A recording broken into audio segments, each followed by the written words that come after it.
Umar Johnson is a joke, and I've been wanting to make a video about him for a long time. So this popped up on my Facebook feed again, and I figured, hey, what the heck? Chicken wings for that money, even though they was no good. But you do get something for your money.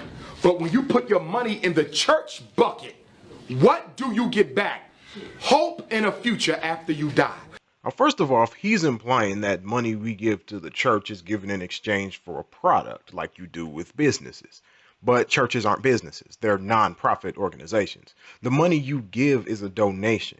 And these donations help things like feeding the homeless and giving to the poor, or helping struggling families pay their bills and feed their kids. Not to mention actually keeping the lights on at the church.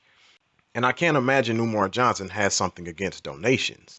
Now, if your point in giving to the church is to get something in return, then you should just keep your money. And I promise the church will still let you in. Anyone who tells me that I should be content with accepting hell on earth when the white man has his heaven here, and the Chinese man has his heaven here, and the Arab and East Indian has his heaven here.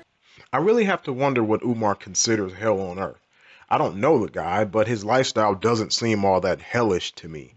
I bet that suit he's wearing isn't a hand-me-down. He's fat, so he obviously isn't starving.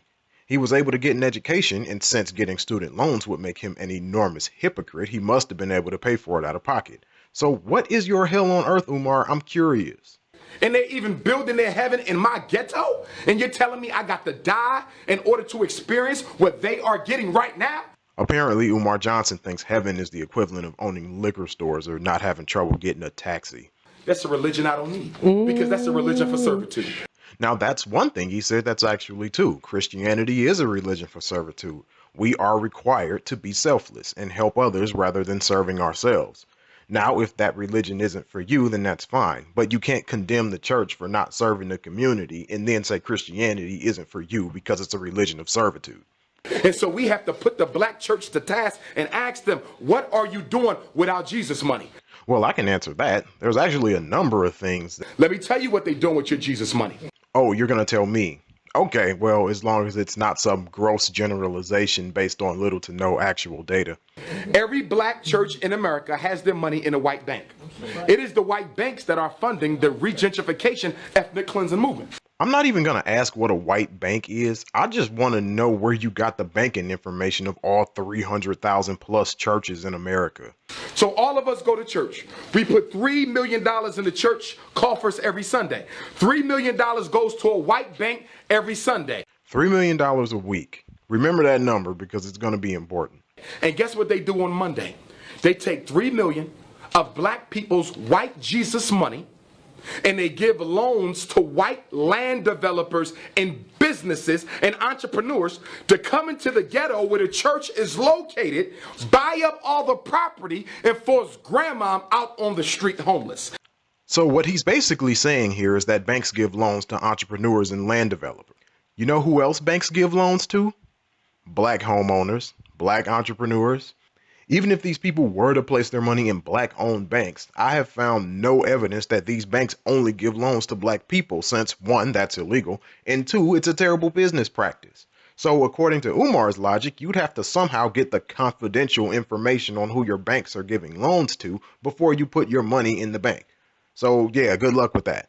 Now, grandma been going to that church for 30 years. Grandma been giving that church $50 every Sunday. Okay, now let's stop and do some math and revisit his $3 million number here. $3 million a week. That's $156 million a year from all the churches in the country combined. Now, JP Morgan Chase, which is one bank of many, had a net income of $24.4 billion last year. That means one bank took in more money than every church in the country combined. So please tell me how the church is such a huge contributing factor to what these banks are capable of because they let them hold on to less than 1% of their income. And lo and behold, grandma had to finally face the reality that it was your Jesus money that put your ass on the street.